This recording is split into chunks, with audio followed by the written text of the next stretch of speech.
Welcome everyone to the Open Semifinals of South China Australs 2025. Round of applause for both teams.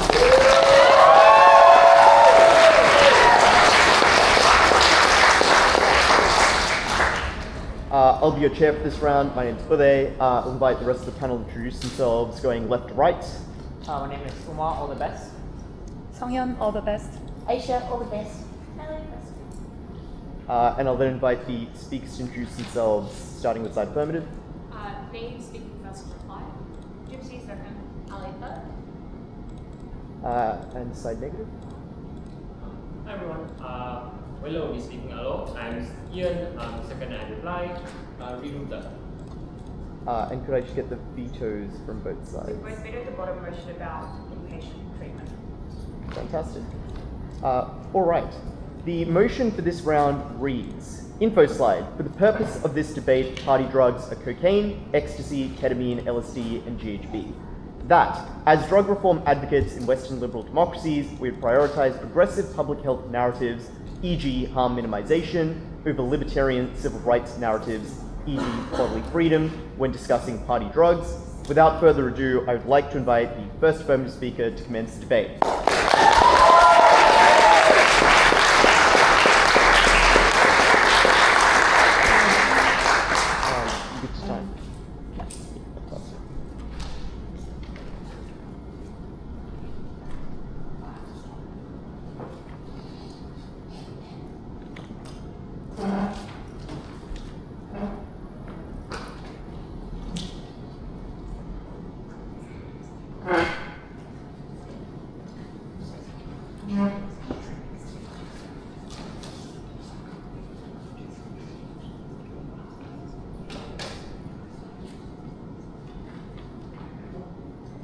First setup, and then two arguments on why we get better policy, and secondly, why we get better public support for drug reform in general. Firstly, a couple of points of setup. The first is to establish what the interests of drug reform advocates are. The first is I would just say they have a large interest in safety, and I would say this debate occurs in the context where one of the most pressing drug issues are, for example, things like the opioid crisis, so obviously safety is the highest priority. Second of all, there may be some degree of support for things like legalization, but I would note that it's probably not universal. Perhaps they support things like the legalization of LSD, probably to a lesser extent people would support the legalization of things like cocaine. The second piece of setup is that drug reform addicts are not necessarily users of party drugs, not necessarily people who support taking them in and of themselves. And the third thing I would say in setup is just that this policy of harm minimisation just likely aligns with what occurs in the status quo. For example, decriminalisation has always coexisted with things that are like quite cautious messaging. So for example, the way decriminalisation has occurred in Portugal, but also there have been a number of measures that have taken place that do just support harm minimisation. For example, creating safe injecting rooms. I would also point to examples from the great territory of the ACT in Australia, where we have things like far-greater people testing and things like that, which just do great harm minimisation work. Firstly, on why we likely get better policy. And the framing at the top of this point is that while this debate is about party drugs, it obviously influences policy and perception of drug reform and advocacy for other drugs. And that is for a couple of reasons. Firstly, because it is difficult to have relatively inconsistent messaging between those things. For example, it's hard to say, for example, you have the autonomy to take certain party drugs, but then you don't have the autonomy to take things like opioids and so on. That messaging is inconsistent and difficult to digest. But second of all, the average person just knows very little about the different effects and safety and addictiveness of different types of drugs. For example, in the briefing room, a bunch of people didn't know what GHB was. But third of all, drug users just do use a variety of different drugs. That is, for example, because a person who initially does drugs probably just has a greater willingness to try a variety of drugs that are not just party drugs, but also occasionally people do start drug taking recreationally and then move on to other things as their life continues. Therefore, this debate just does impact how people perceive all drugs, and this team must engage with the way their policy on autonomy or their narrative of autonomy affects how people take drugs in other contexts. What is the sort of policy that is prioritised on both sides? Under their side, what they probably have to defend is things like legalization, because it is hard to justify any restrictions on autonomy when you say that it is, your body and you are able to do whatever you want with it. But what occurs? What are the sorts of policies that are prioritised under harm minimisation? I think, firstly, in some instances, justices that might look like decriminalisation. For example, where the harm being reduced are the harms of criminalisation. So for example, if the drug just puts you in contact with the criminal justice system, where that is likely to accrue harms, that is where you'll probably do it. But note that the frame probably changes here when the narrative is harm minimisation as opposed to autonomy, because that means you're probably slower to decriminalise, but it also means you have a far more regulated decriminalisation, which just means that this probably takes place in a way that is far more effective. But secondly, there are also a number of independent other harm minimisation policies. For example, that does look like things like pill testing. That does mean having places like safe injecting or just consumption spaces. But it also means that there is far greater messaging on things like seeking help, knowing when you need to seek help and what sort of people you can go and approach that for. Those are the sorts of things that we are able to stand by on our side. And note that some of those things probably can be done in the autonomy frame, but they are significantly less likely for two reasons. First of all, it's just hard to justify why you need those sorts of regulations and policies when you are saying that, well, this is, the narrative is like you can just do what you want and you can, you have entire autonomy. And that's the reason why you can't, that these sorts of policies are just far less likely to happen when your frame is autonomy. What is the impact of this point in the debate? I think the impact here is just that in a lot of cases, taking party drugs is relatively dangerous. That is for reasons, for example, that they can just be very addictive and people are unable to assess in advance how likely they are to be affected by that sort of addictiveness. It can be that people are just not wise in taking drugs, and that can lead to things like fatal overdoses or just overdoses that require hospitalization, which are just really, really bad. And it also just means that people take drugs that maybe do have unexpected effects on them due to their own personal medical histories or because of their own latent pre-existing propensity to get mental illnesses. But also, the most critical impact here is that there are just some drugs that can, it is increasingly common that many drugs are just laced with other drugs that can lead to incredibly deleterious effects. For example, drugs that are laced with fentanyl that people then take unknowingly just do lead to death. That is obviously a huge, huge harm that is far more minimised on our side where we're able to test for those things. But additionally, there are just synthetic versions of drugs that have significantly higher potencies that have been developed by drug manufacturers. Those are the sorts of potencies that can have the worst effects on people, but they're also designed to hook you and keep you addicted in the long term. I think when we are able to suggest that drug taking can be dangerous in some instances and we should regulate those effects and make people do it more safely, that is a huge, huge win for side affirmative in this debate. Okay, but why do we also additionally get public support for drug reform in ways that are pretty good? And the first thing here, and there are a couple of reasons for that. The first thing is that these policies, policies that occur in the autonomy frame are just likely to the policies that we advocate are probably just empirically a lot better for people who do take drugs, ensuring that they have safer and healthier lives. And the problem here is that when you advocate worse policies under their side, it just does increase the amount of people who speak out, like medical professionals who oppose the idea that you should be able to take drugs in an unrestricted way and think that there are some harms that need to be mitigated. But second of all, the sorts of policies that we support have been trialled, they have been tested for their effectiveness, they have occurred in a number of different countries, which just means they are relatively good, and that means that people buy into them more. But thirdly, the autonomy narrative is just simply not persuasive to the vast majority of people who oppose drugs in general, and that's for a couple of reasons. Firstly, because there is just a strong narrative and a strong fear of the addictiveness of drugs, which means that people just don't believe that people who take drugs necessarily have that autonomy in the first place, so they just don't believe this narrative. But second of all, we have just been sold a lot of marketing on the war on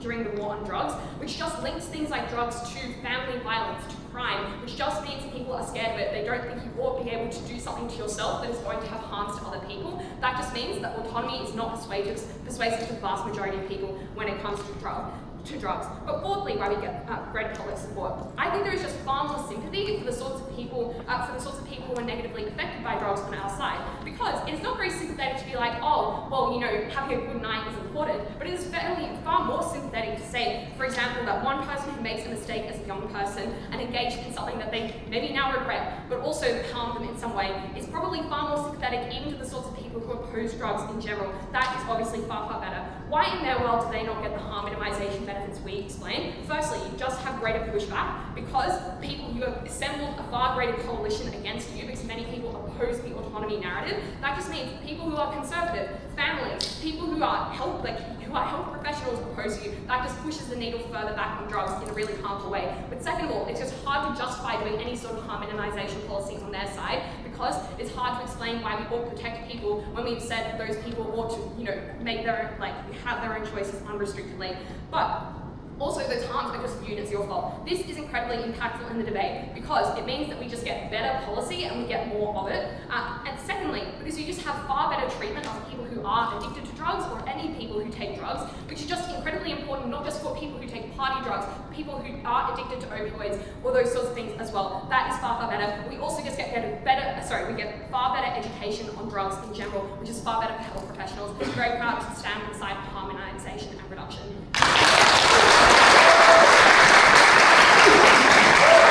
Second affirmative.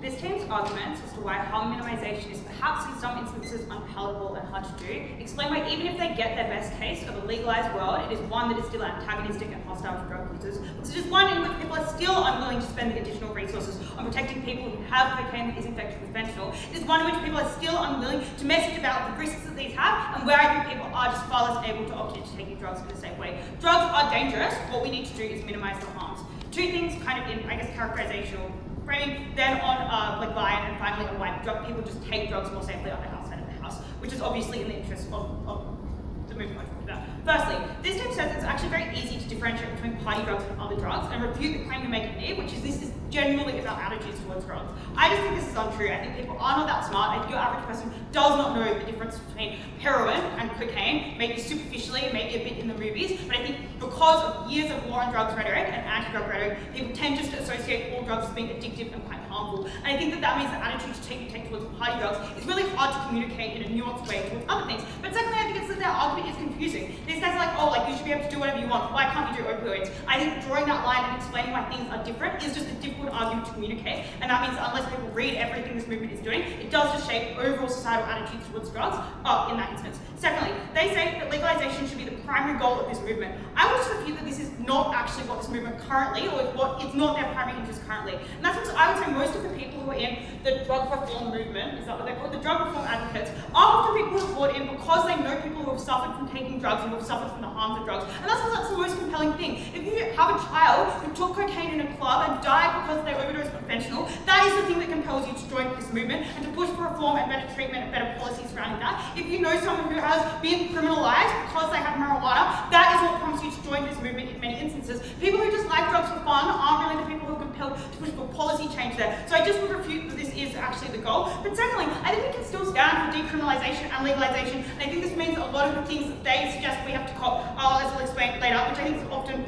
quite the same. So if you support this, I think decriminalization does a lot of that. But finally, I think a lot of the policy we can do, you can do while drugs are still criminalized. This looks like, for example, encouraging clubs to have safe environments, the messaging you have around these, and just the way you tell people to engage when they take drugs. I'll go through that in my speech. But that's just I don't think this debate should be judged on whether you get legalization or not. I think it should be judged on who gets better outcomes for drug users, because that is the people who drug advocates care most about. Let's talk about buy-in. Let's say harm minimization is unpalatable, so you have to buy three things. The first is you have to buy that states have failed. I would just suggest you have to buy states have failed if you want to push autonomy as well, because it just suggests states have failed in restricting people's autonomy for a hell of a long time, which is something that, again, I think people are, not likely to like, and really restricting people's autonomy, right? It's been very, very criminalized. But also, sorry, this isn't Western liberal democracies. The US has conceded they have fucked up on drug policy for ages. Everyone knows states are failing on drugs. Drug usage is high. I'm not sure this is a controversial take or something anyone doesn't believe, particularly if, you're going to get drug policy and support anyway. You need people to believe that, and that we need change in the first place. Secondly, they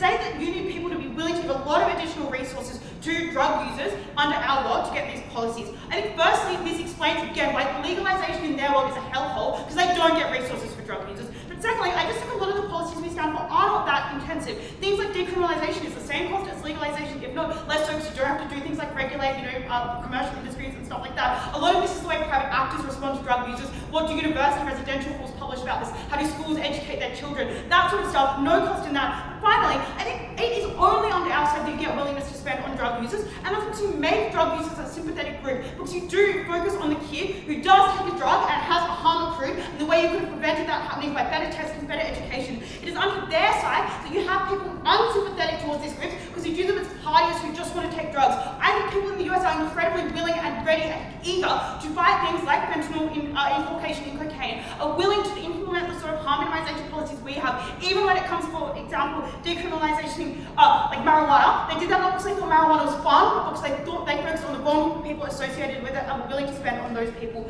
So I think that people are willing to spend on the people we support only on the outside. Finally, they say drugs are inherently dangerous. Yes, this is our argument and why their case is deeply unpersuasive, because they say you should be able to do these, but despite those inherent things that are dangerous to them. But I think also a lot of the harms we focus on are just not inherent harms. It is true that, for example, taking LSD in a safe environment is not addictive and is relatively good, but there are harms associated if you don't know where you're taking, if you don't know where you are, if you're surrounded by people you don't know. And I think we're the side that, again, is able to talk about the nuance of that, and go, drugs aren't good or bad, they are always risky, there are ways you can minimize that risk. That is harm minimization. So I just think that this is a relatively compelling narrative, but secondly, this is uncomparative. Liberty is deeply unpersuasive to people.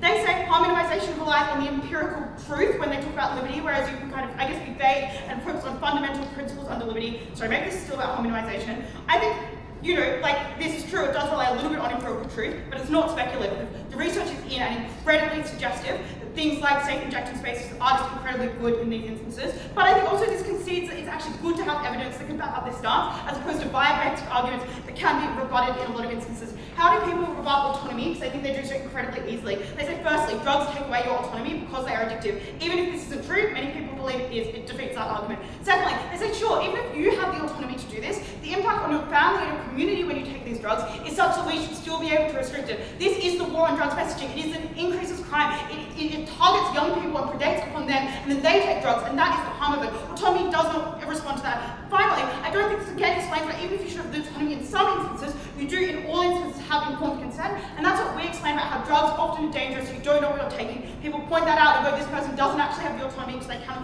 consent to that. And I think this just means people are likely to focus on historic anti-drug and general rhetoric, and even if there are responses to a lot of this, for example, in the instance of LSD where it is not addictive, maybe you can consent, people are not likely to focus on that. People don't hear or believe that example, they hear what the anti-drug institution is pushing out, they look at the opioid crisis and go, those drugs are bad, we should do this. That just means I think people do just disagree with the fundamental premise that autonomy is the thing that we should care about in these instances. I don't think it is. And that's secondly, they do empower the anti-drug movement to do things like fear-mongering. They don't get to the best material from this movement, which is that drugs are harmful. They say drugs are harmful, look at all these people suffering. They say, sure, but party drugs are fun, why can't people do that? I think we are able to explain why these are best for kids, not why kids should have the choice, and that is something people find incredibly appealing. Finally, their movement necessitates contradiction to some degree, because you have to take different stances on different drugs, say some are harmful and some aren't, say, not acknowledge the harms or only acknowledge them in some instances. That is confusing, but additionally it is likely to split the movement and mean your ability to get change in general is low, which is bad when drug users generally have low capital to advocate for themselves. I think a united movement is incredibly important there. Secondly and finally, on why people just do drugs more riskily under their world. I think people just do more and more risky drugs, and that's what's the message you're told as a 17-year-old, is you can choose, this is your liberty and your choice. And I think there is less emphasis on the risks in the discourse, because as they say, this is not about that, it's about the state having failed and something. And that means that I do just think people do take more dangerous drugs, they don't know what they're taking, they have bad trips, some people do die because of overdoses. When instead you focus on the harms and the education surrounding that is far better, and I think people support that more. But secondly, that empowers anti-drug movements more, because the more young people or the more people in general who suffer from various forms of drug abuse, just allows them to have better statistics and better statistics to put against things like decriminalisation. Finally though, you get less support when you are in a bad situation under their side, and that's because the choice was yours, you are blamed for making it, you use your autonomy in that instance and should bear the costs of it. Secondly, you're less aware of the risks and what could go wrong, but finally I do just think it allows a promotion of abstinence or staying entirely away or buying entirely in and not nuance in the middle there. This is bad for all drug users, including other drug users who are addicted to things like heroin or substitute drugs. I think we should care very, very deeply about minimising the harm to these people.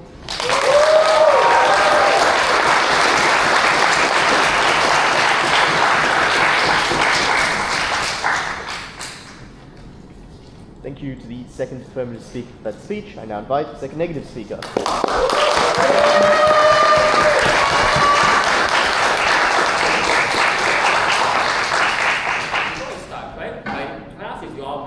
I prefer to use my own phone to type. I don't actually You can borrow my phone if that's helpful. Oh, okay, sure. I don't know exactly where the back is.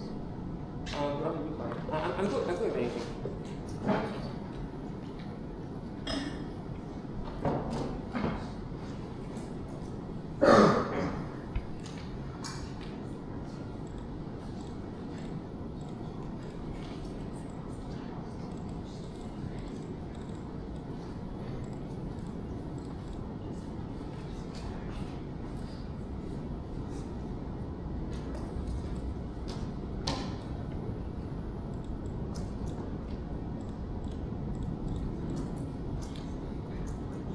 The first question I'm going to answer is which policy is better.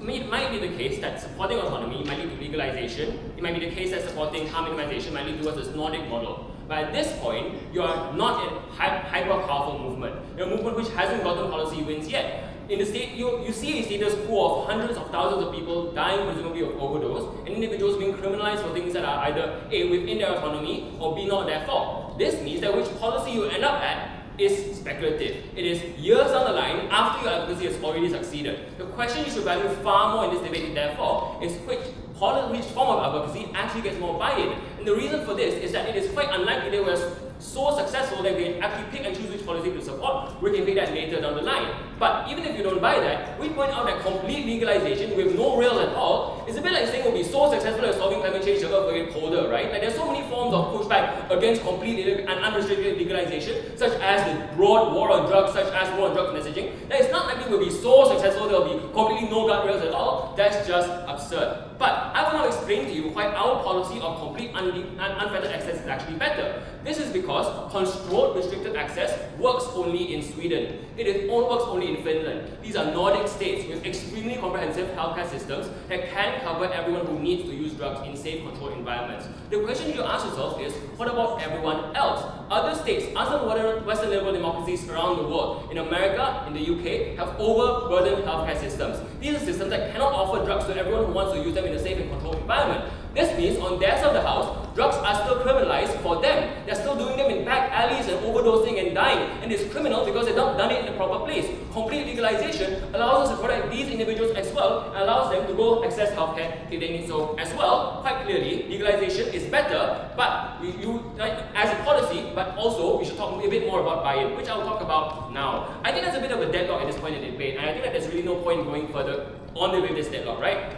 Do people value lives more, or do people value freedom more? I think it's a bit of a deadlock. Here's the deadlock breaking analysis. Number one, the question you should ask yourself is which requires more resources to persuade people of. Crucially, you need to persuade people not only that the state has failed so far, but there is no other possible policy that will actually finally remove the problem of drugs as a whole. But there are many successful instances around the world where drugs have just been crushed out. In Singapore, for example, when we literally brutally murder individuals who have been found smuggling drugs in, and we are genuinely the state in the world with the lowest rates of drug abuse. When politicians can always point to more intuitive solutions like rounding everyone up, putting them in jail, creating massive deterrence. All of these are intuitive, easier ways by which you can emphasize the problem of removing drugs. And the more people talk about harm minimization, the more they feed into it. What does advocacy for harm minimization look like? How do you get sympathy?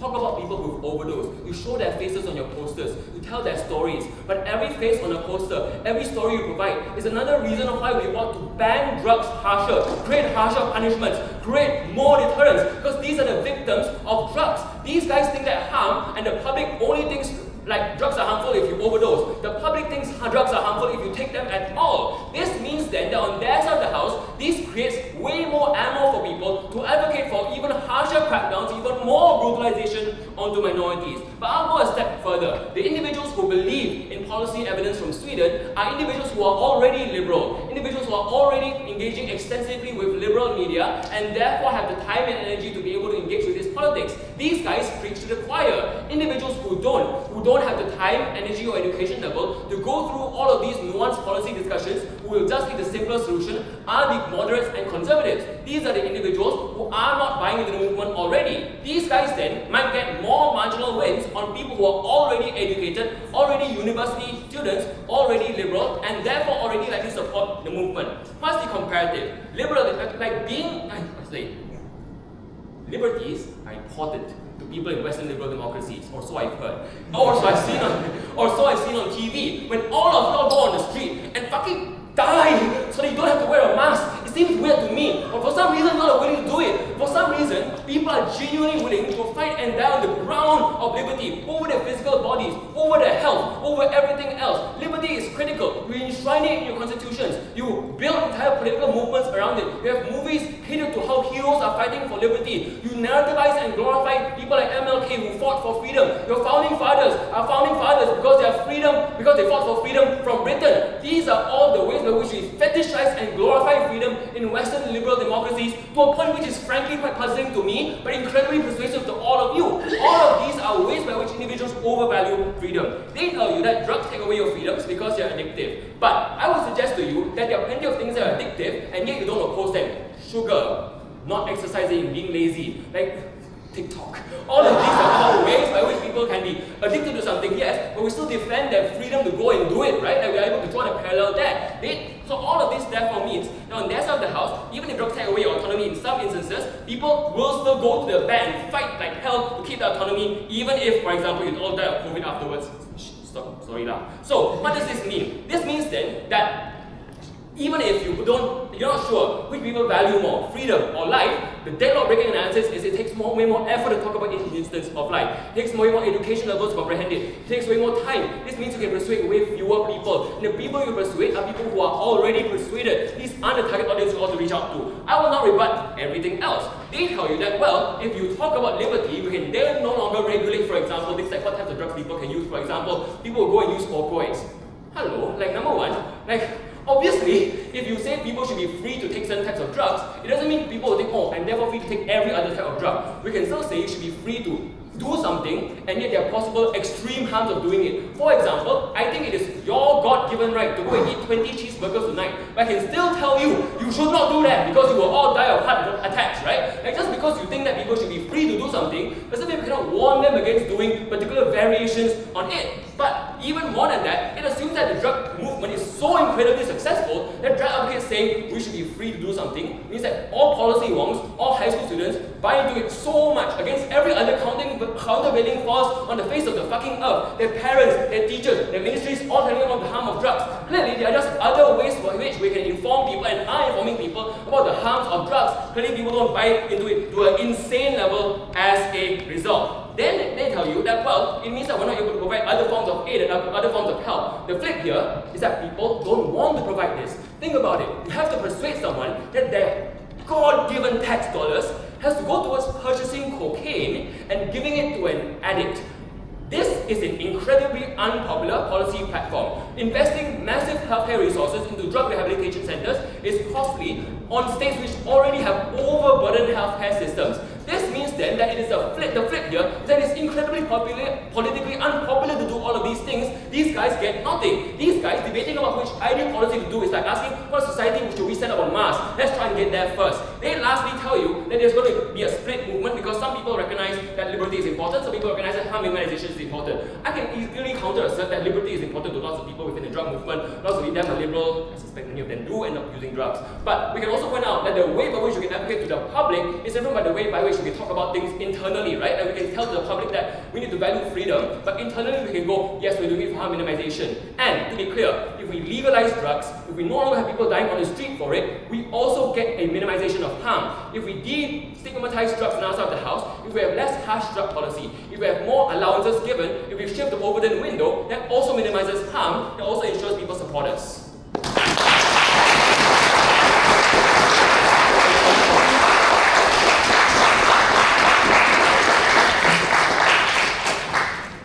Thank you, second negative, for that speech. I'd now like to invite third affirmative.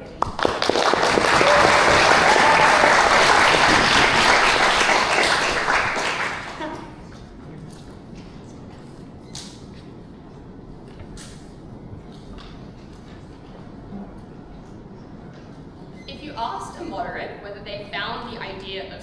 life of a kid who made a mistake, or upholding the autonomy of a 25-year-old with $200 to spend on cocaine on an average Friday night more compelling, I think they would probably say saving the life, and that is a side that Affirmative supports. 3 things in this speech. Firstly, what does the drug reform movement care about? Secondly, on buy-in, and thirdly, on policy. Firstly, on the drug reform movement. Important to note here, this is not the Party Drugs Are Awesome advocacy club, it's the drug reform movement in general, which includes people who are advocating for reform of drugs on things like weed, and also for reform on drugs and like harm minimization policies for things like opioids as well, which I just think means that in general, they are likely to skew towards supporting harm minimization rather than straight legalization as the negative team suggests. That is important firstly in how you should judge this debate. You should prioritize the types of policies that they would support. But secondly as well, there is just a practical harm. That is, you split the movement if you take a policy position that many people within this group would not just think is potentially not ideal, but actively dangerous towards people they think might be more encouraged to take drugs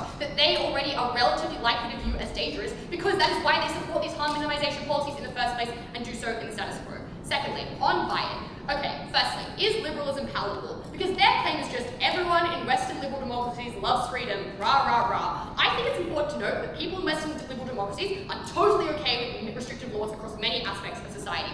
Firstly, seatbelts are mandatory in these countries, which suggests that people are willing to trade off things that could be beneficial to an individual person. And I would say here the benefit is relatively similar to doing party drugs, right? Like, it's not a huge impact on the quality of life in general for you. It's something that's a little bit fun, like sitting without a seatbelt is, right? But even when they give examples of people opposing things like mask mandates, I would point out the majority of people were pretty supportive of mask mandates in Western liberal democracies. Some people were a vocal minority processes against this, and obviously they had the right to because it was a Western liberal democracy. But also mask mandates were way less entrenched than, as we explained, fear of drugs are already in these countries that have had a lot of propaganda against them in the past. So just saying that something supports freedom is not enough to get people to support it. Maybe it is only successful in the USA, but not every liberal democracy is like the USA and tends to support a more mixed view of how this works. Okay, is liberalism palatable? The first thing we would point out is, as I say in my introduction, so many people who would otherwise be pro-supporting harm minimization policies are just against their total legalization and would likely actively speak out or contest the drug reform movement is doing the right thing here, which means you lose a lot of relatively good and helpful voices. Like when doctors suggest that this would be a bad policy, people who buy into and think doctors are effective people who could make good policy on drugs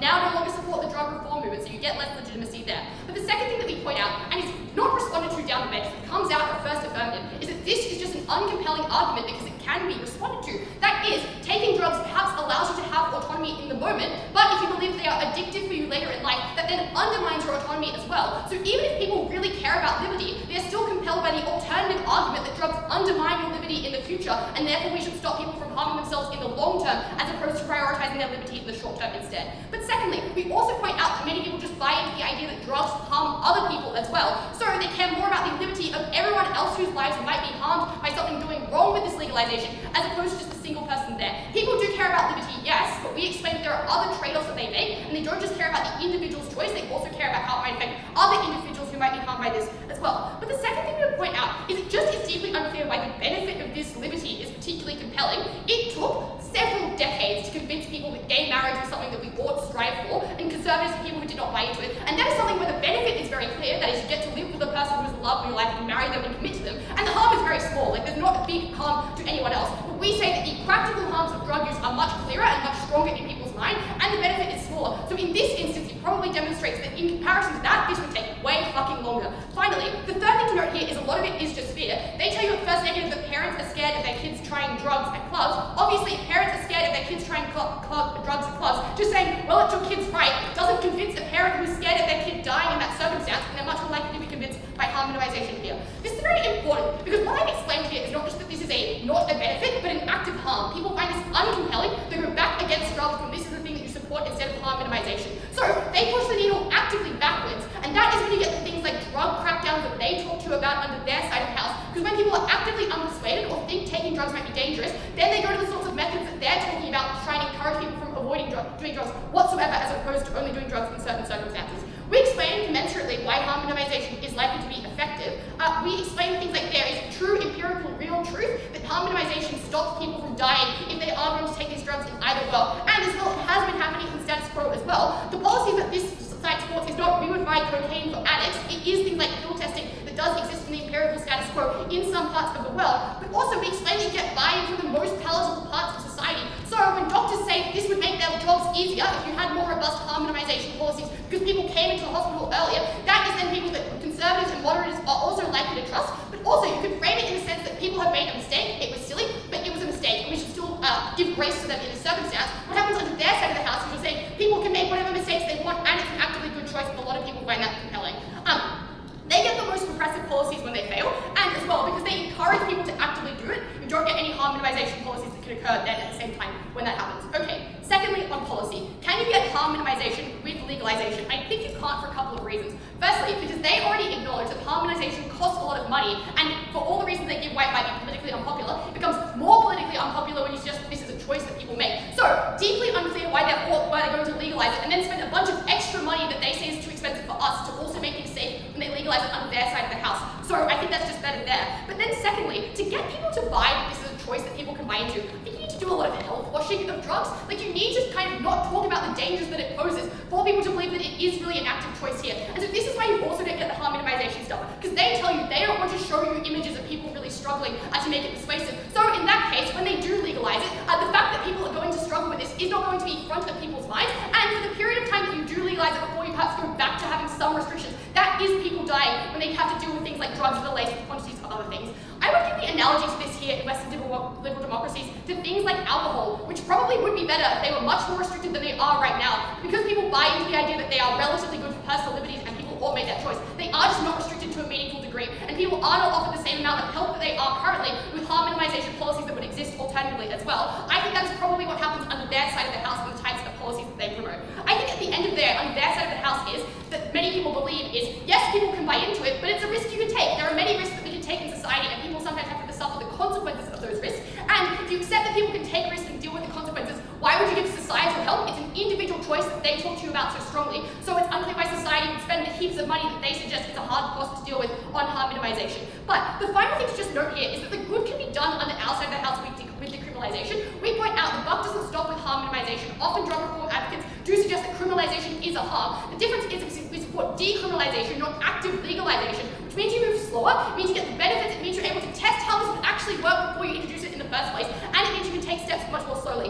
This is really important, and this policy stuff is important in the debate. In Western liberal democracies, harm minimization is occurring in the status quo to some degree for some drugs. Definitely for things like weed, which suggests there might be appetite for other party drugs, but even for party drugs in places like Australia, in Canberra, a great city, you do have things like pill testing, which means that you could get this very quickly right now, and it is good policy, which means that for them to go for something else, to push the needle actively backwards for a worse policy, is days that people will die, because people no longer support this same policy, you get less harm minimization, and people are not as safe. The end of this speech, so proud to propose.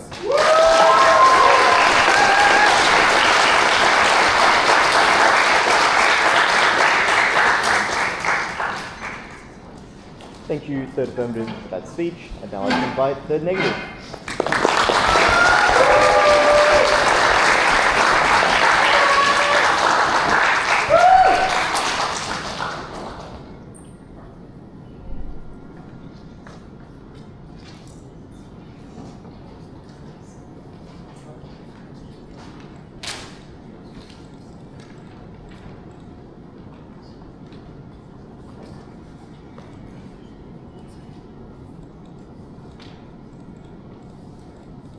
Liberty is an excellent way to get people to agree to things they would otherwise believe are bad for them.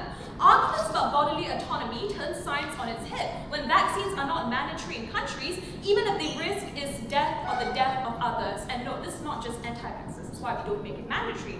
Arguments about national liberty compel people to die in faraway lands and vote in governments that pour billions of dollars into wars for the idea of liberty is something that is important.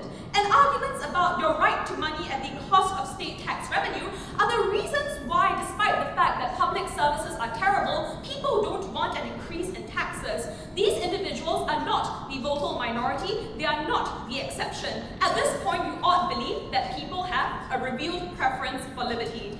At this point, you would say, well, opposition probably says, but we don't want people to do things that are bad for them. We want to make it safer for them overall. Let's get into that. How we make things safe for people is not exactly the focus of this present debate. Because no matter what, down the line, when it comes to negotiation with other individuals, when it comes to implementing and rolling out policy for the government, there will be a negotiation, there will be a compromise. Which means at this point in time, we cannot be out doing things like decriminalization or perfect and complete legalization. At the end of the day, we will probably have a negotiation between individual rights and societal freedoms, which is how all rights are managed in society. This is about getting over that initial tipping point to be able to have the state to be willing to engage in this discussion to begin with. We think compromises happen later. This will be negotiation. We don't have to stand against this in totality on our side of the house. One strategic call out. The speaker before me pointed out that a lot of these things are already happening in society, and what that means is they have to stand for advocating for significantly more than what presently exists in Western liberal democracies. They cannot just take the status quo as a model. The motion forces them to do something further. But I'm going to engage with the idea of decriminalization anyways, because they seem to think it's a silver bullet argument. Decriminalization means perhaps you don't punish people for buying, you punish people for selling, but if people want to buy, then people will sell. And if you do it the other way around, you still have the same problem, which is why it isn't that intuitive and not something that everybody's vastly going to agree to. There are two miscellaneous responses they had here.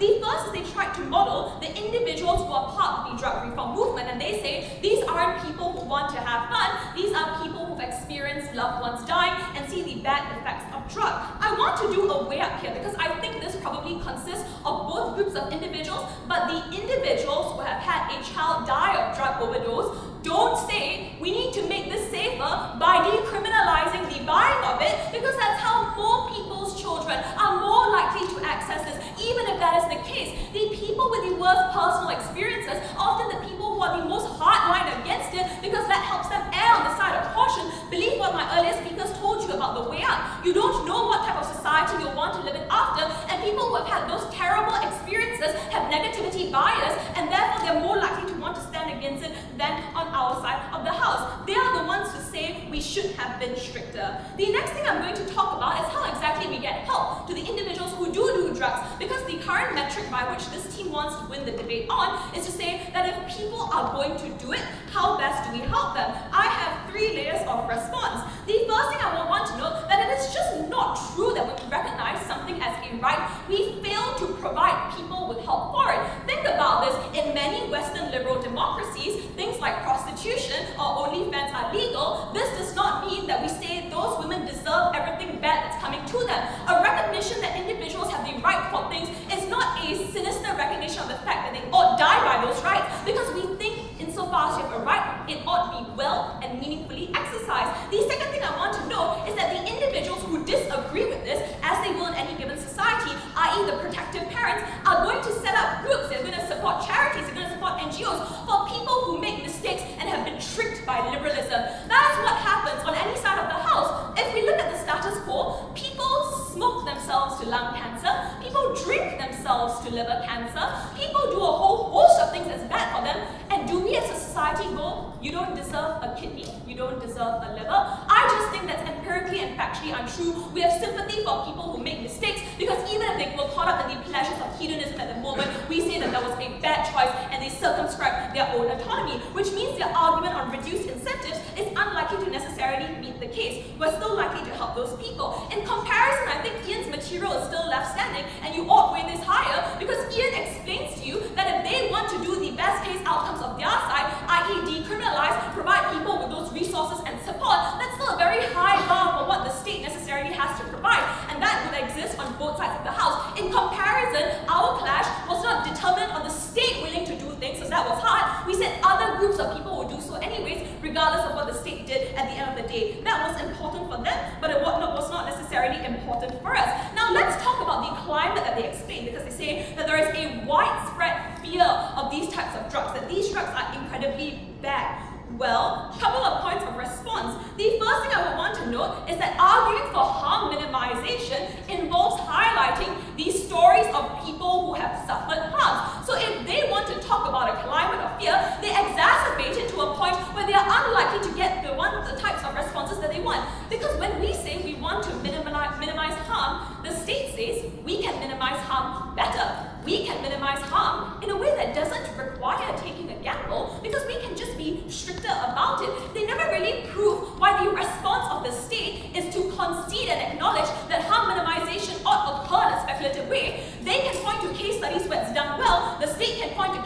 where it's done bad, and when it turns on such a massive policy, risk is never something that is actually going to happen again. It's about how we get over that initial issue before we come to a negotiation on what rights we ought to have. So in terms of widespread fear, this team doesn't make it any better. The unintuitive solution is to do things like that. Now in contrast, you might say, after all of those responses, doesn't it sound incredibly unintuitive that in the face of widespread fear, we argue for liberalism?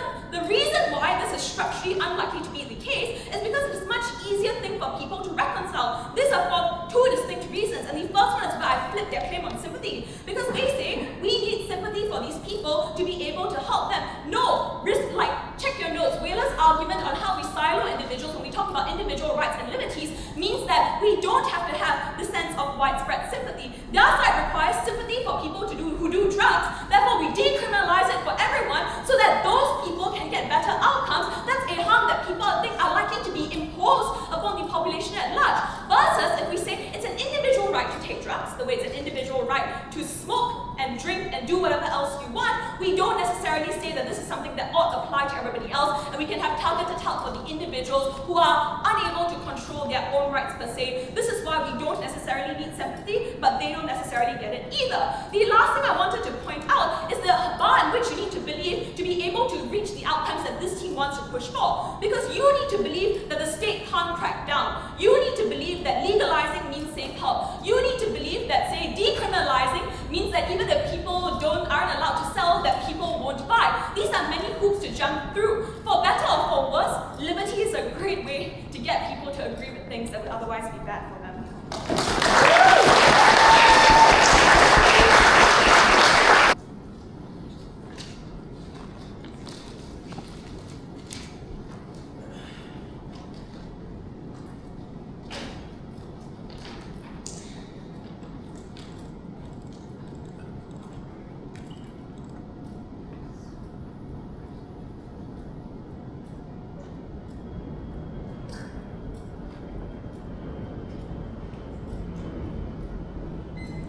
Starting with public support and buy-in. Their main claim here is that harm minimisation spotlights the worst effects of drugs in ways which push back on our efforts to do things like decriminalisation and further harm minimisation problems. The problem with this is that we did just empirically observe that these occur in vast variety of countries. They occur in the state that we come from. These are the sorts of things that have been popular. There hasn't been a huge amount of pushback to them in the Western liberal democracies where they take place. But the other thing we explained down the bench is that there are harms of drugs that people are going to learn about anyways, but the problem with this is that they learn about them in less precise ways that do not come from the health professionals we explain do this in a particularly good way, but also they largely come from the people who are anti-drug. They come from war on drug rhetoric, and that just means people understand these harms in a far, far worse way on their side. That is obviously something that we make far better on our side. But finally, even if you don't believe that, we just explain that it is far worse where people just do not know the harms of those drugs in the first place. We explain in harm minimisation, when you tell people the harms, that means people do drugs less, they do them more safely, they do them in safer environments, and that is just far, far better on our side. But finally, we explain that liberalism actually just leads to a worse backslide, or supporting the frame of liberalism leads to far worse backslide on drug policy for a number of reasons. Because their main push here is that people support liberalism, and therefore this is something that they are willing to, they are likely to support drug reform policy on this basis. But as we know at Ellie, obviously Western liberal democracies do restrict a number of things. They just tend not to restrict the things that they are less afraid of. For example, we don't restrict TikTok because we are less afraid of it compared to the vast amounts of war on drugs rhetoric that have been present in Western liberal democracy discourse for so long, as we reiterate down the bench. And additionally, what we explain is that, so obviously people, to the extent people do value liberalism, they value it where they believe there is some degree of consent and autonomy. And for the reasons we explained down the bench, firstly, that people don't believe that you take drugs autonomously because it is something that you can be addicted to in a way that is has chemical effects on your brain. People just don't buy into the fact that this is part of this is something you can consent to, but also because of the ways you harm others in ways that the community cannot consent to, in terms of family violence, in terms of in terms of crime. Those are the sorts of reasons that even if you cared about liberalism, you would not buy into this narrative because you just do not believe that drugs are part of that frame. We explain this does not just neutralize the benefit on their side, actually pushes the needle on drugs backwards. That is a critical harm that they do not deal with in this debate, because when more people are afraid, they are afraid of drugs in general, but also the people you get offside are doctors and professionals. Those build a coalition against you, and that just means you get less harm reduction policies on their side. This isn't neutral, this is something that pushes the needle backwards. That is far, far worse. But finally, on policy and why we get better stuff. Their main pushback on this to us is that people do not support, you need to be supportive, or people need to be supportive of resources being spent on drug users in order to get that sort of good policy. But as we explained, people do not want their money spent on combating the harms of drugs. Obviously, they don't want their money going into the health system to support them. Obviously, they don't want to spend as much money on policing they want money spent on those sorts of things, and that just does occur on their side anyways. But lastly, just be comparative. Obviously, people are way less sympathetic of spending resources when they've been framed as this is your choice. You have chosen to inflict this harm on yourself. They say in their third speech that, well, people can consent to a choice, that doesn't mean they have to die by it, and we believe that in other contexts. But observe in their example about OnlyFans and prostitution, very few people are sympathetic to prostitutes. The vast majority of people are conservative, and that is just backed by the years of war on drugs rhetoric that we explained down the bench. But also, to justify that sort of choice, you just have to, as an advocate, downplay the harms of drugs. That is pretty bad, because drug taking can be incredibly dangerous, because you can have laced drugs that lead to death. We all explain those harms in very clear ways. We explain the policy we get on our side is just incredibly important. These movements are strong enough. They have succeeded in a number of Western liberal democracies. We are able to get far better, safer pill testing. We are able to get the sorts of things that save people's lives. Very, very proud to affirm.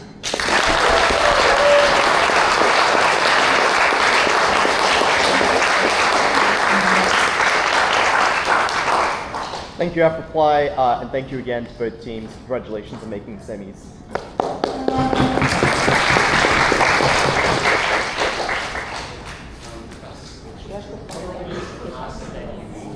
No.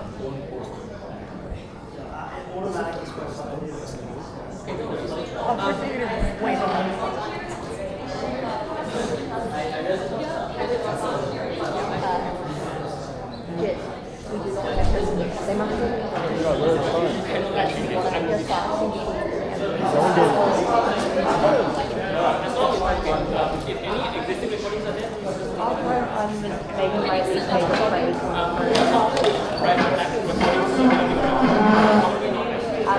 Okay, we can go to VIP room 2 to deliver. Your speech was. You guys, if you want your phones, they should be in the main room. No worries.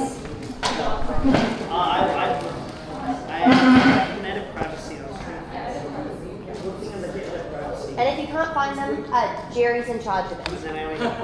That means you should blame Jerry. Yes. We can.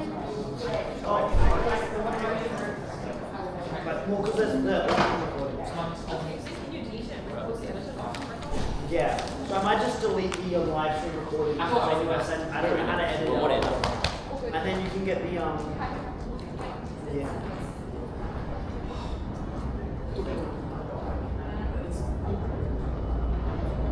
Yeah, that was, I think, one of the highest ones. Insane. Yeah. How do I stop this recording? You guys know? This is all come recorded.